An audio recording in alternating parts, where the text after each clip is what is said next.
మీరు ఇలాంటి ఫుడ్ తింటున్నారా? అయితే మీ హెల్త్ పాడైనట్లే. ఏం మాట్లాడుతున్నావురా?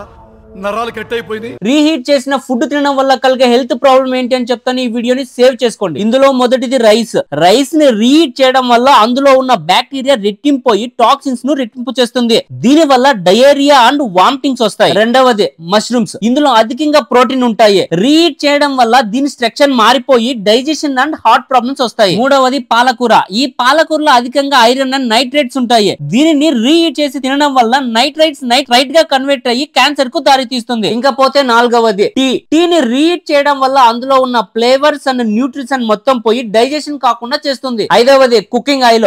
ఈ కుకింగ్ ఆయిల్ ని పదే పదే రీహీట్ చేయడం వల్ల హానికర టాక్సిన్స్ విడుదల అయ్యి అందులోని ట్రాన్స్ ఫ్యాట్స్ కాలాన్ని పెంచుతుంది. ఇందుకు గాను క్యాన్సర్ వచ్చే అవకాశం ఉంది. దయచేసి ఇలాంటి తప్పులు చేయకండి. సో అదే విధంగా ఈ వీడియోని లైక్ చేసి ఇలాంటి తప్పులు ఎవరైనా చేస్తుంటే ఈ వీడియోని తప్పకుండా